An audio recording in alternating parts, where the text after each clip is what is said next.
And so Jesus right away is stating the fact that, look, all the ways that you might have heard that you can produce, all the ways that you can say you can go to heaven, all the ways that you think are going to be able to give you the kind of life that you want to pursue, all the goals that you set, all the ambitions in your life, all of that success, as you would label it, all that you want to produce only happens through the right vine. And he says, I'm the true vine. It comes out of that. It comes out of me, he says. And then the Father, he says, the gardener. So God, is the gardener. He's the one who does the work. He's the one who's working the crop and making it happen. He says, the gardener, he says in verse 2, he cuts off every branch in me that bears no fruit, while every branch that does bear fruit, he prunes so that it'll even more fruitful. Notice there are two things. One is that there's pruning going on. It's not like, okay, if I'm not right with God, I'm going to get pruned, but if I'm right with God, I won't. He says there's pruning going on in either case. The difference is one is getting cut off, disconnected from the vine, from Jesus, and the other one is being pruned in a way, disciplined, if you will, in a way that it can bear more fruit. The other thing I just want us to notice about it is that it's the gardeners that's doing this work.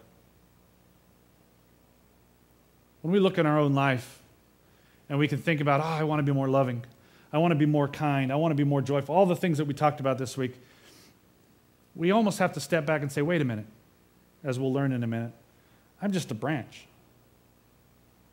It's the gardener that does the work.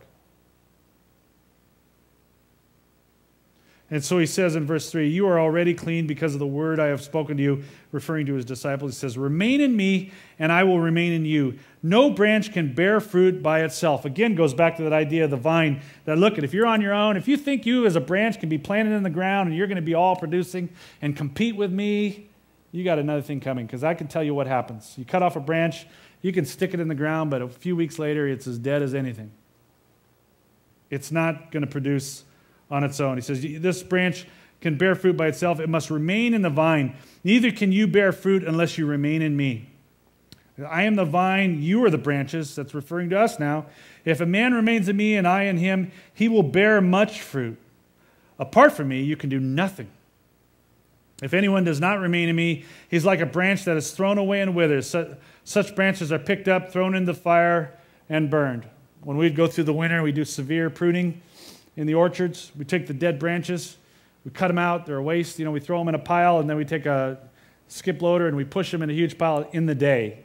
You can't burn anything nowadays, but back in the day, you made a burn pile, and you lit them, you threw a bunch of, gas on it, you lit it up, and you had a nice wiener roast to this huge burn pile.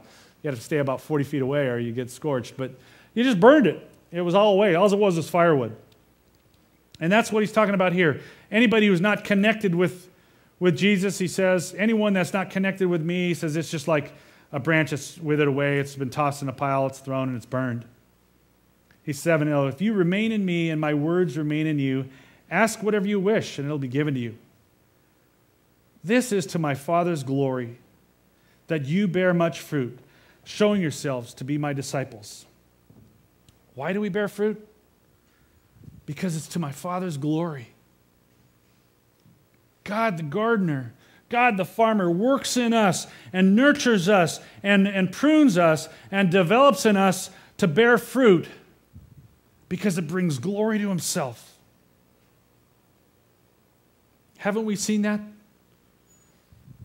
People will come and see someone's act of kindness or love that is extended to them, and they'll say, I want what you have. What is that? God gets the credit, not us, as we grow in that. And so Jesus gives us this illustration to kind of go away with when we're looking at our own life and understanding that, okay, we're in a vineyard. I'm a branch on a vine if I have a relationship with Jesus. And fruit is being born out of that. And God then is in our life developing us, nurturing us, working in our life, working our life circumstances in such a way to bring us through these seasons so that we can produce even more fruit the following year.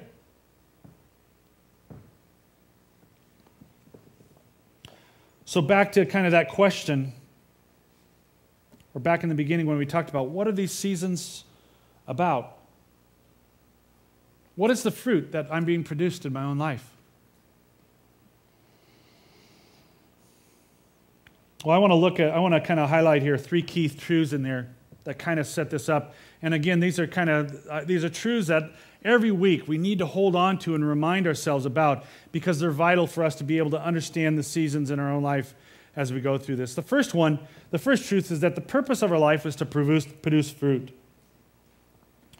Tony Dungy, coach of the Indianapolis Colts, he led his team to a Super Bowl in 2007. He wrote in his book, Quiet Strength, this comment. He said, I love football. I love everything about football. He says, but it's really not important. It has no meaning, he said. It's just a game. Maybe that's why I love it so much, just no matter what happens on Sunday, he says, Monday we get together to plan the next week. Doesn't matter. And his comment that he said after that is, he said, the question is that, he says, I ask people is, what is it in your life that gives you meaning?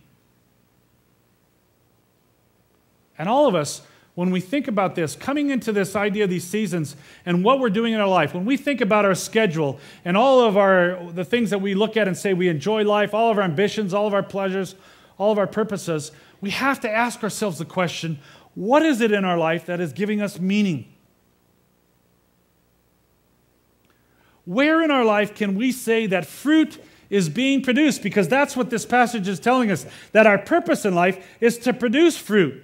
Our purpose in life is to produce fruit in such a way that it lasts, that it goes on beyond a moment, beyond an experience, beyond 6 weeks.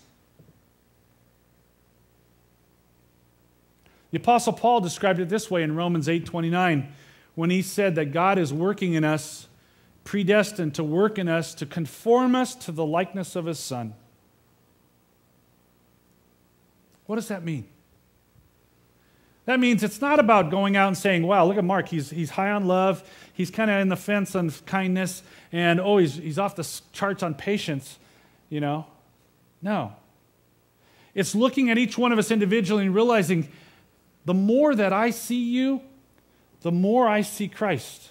The more I see the way you treat a stranger, the way that you come alongside and pray for a person, the more that you come together and genuinely worship and believe it, this passionate desire to give God all that you have, the more that you truly do when we say we believe in Jesus, to give your life to Christ, that I see Christ in your life. So therefore, when we're thinking about this truth and understanding these seasons and understanding the fruit, we always got to step back and ask ourselves and look at this thing, is back to the question of verse 2. Are we producing fruit or are we not? And if not, then we got to be really worried about, are we up for the auction block here with God?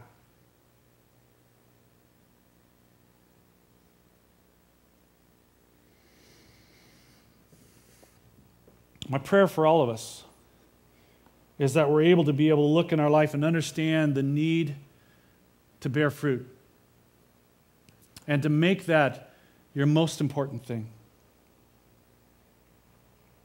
But along with that, then, the second truth that is that the only way to produce fruit is through Jesus. I just mentioned here that when we say we believe in Jesus, when we say, yeah, I'm a Christian, all that's talk is cheap. I can say I believe in Jesus. I can say I'm a Christian. You can even show up here every Sunday and have the poster or the banner for the highest attendance. That's all stuff. That's just external.